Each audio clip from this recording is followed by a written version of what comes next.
How you doing, everyone? This is Steve Lagudi from Steve Lagudi Productions, out here on the Machine Head Tour in Europe with the new Midas Pro X console.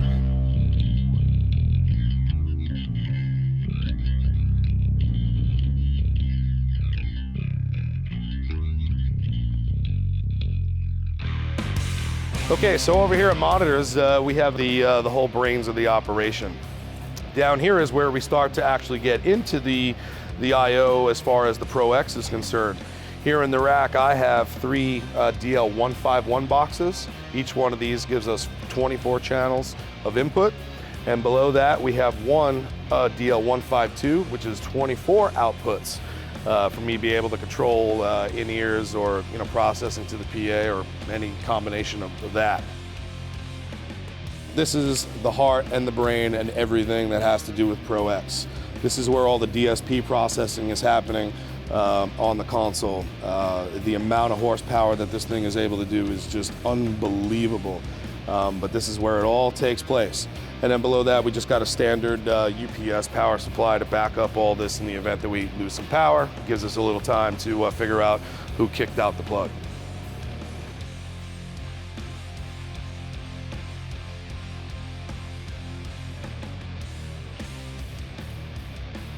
Okay, here we are in front of house. We got the Pro X surface behind me, which we're gonna get into quite a bit in a minute here. But over to my right is my rack that I have here at front of house.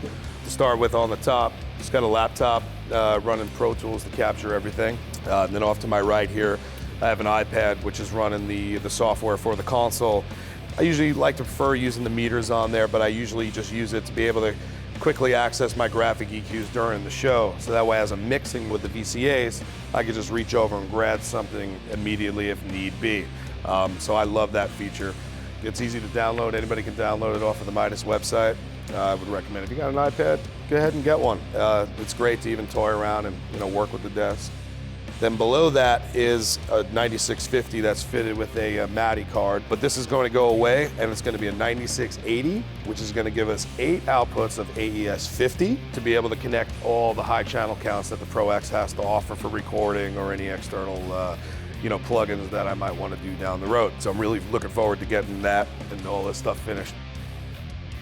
Okay, here we are at the office in front of the Pro X Surface. Before we jump into everything that we're going to get into today, I just want to take it back. First and foremost, the most important thing for any console is the sound. The Midas is the king of all live sound, in my opinion. I remember the first time being on a Midas, that was the most important thing for me. I couldn't believe the sonic character of it. When I first got introduced to the Pro series, I had heard a lot of the stories that, oh, it sounded just like the analog consoles. And after being on so many other digital desks, I always felt that they didn't really have the analog sound. They all had their own sound to it. But I personally went out and rented a console, knew that I was going to be using out on the tour, and I put a guitar mic up that I always use live and turned the gains to 11, typically on an H3000, and pushed those faders up, and I had that sound. And from that moment there, I was a believer in the tone. And here we are with the Pro X. But any of the other Pro Series consoles, whether it's the 1, the 2, 2C, 3, 6, or 9, it doesn't matter what console you're on, they're all going to sound exactly the same because the sound is coming from the I/O boxes. So don't feel that you need to get a Pro X to get that sound. You could do the same thing on the smaller versions of the consoles that Midas offers.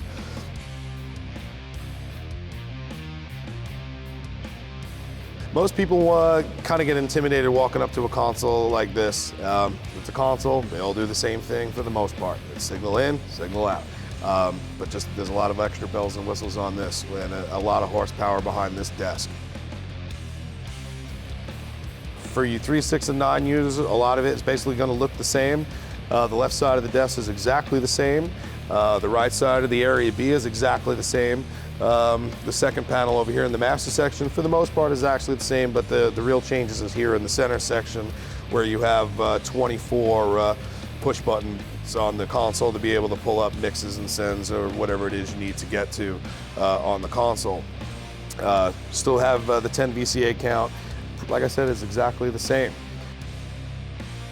So we're gonna jump into how I like to go ahead and use the console. So right now I'm set up on my walk-in scene. You know, it's just basically laid out with the guitars when we just finished the line check. You know, we have 144 inputs on this console that we're able to do. I am not using that many. I think I would go out of my mind if I had that many, but just so if I ever need to, I could do it. So I'm never gonna be stuck for ins and outs. Same thing with the auxiliary sends. We have 72 aux sends on this console, 24 aux returns and 24 matrices. This thing is definitely gonna hold me for a while. I don't think I need to buy anything else. So no matter what band I'm working with, I could do it. Mixing front of house, I could do monitors from front of house, still controlling the outputs. I could do broadcast feeds for days. I mean, I don't see any situation getting thrown at me that I'm not gonna be able to tackle with this system.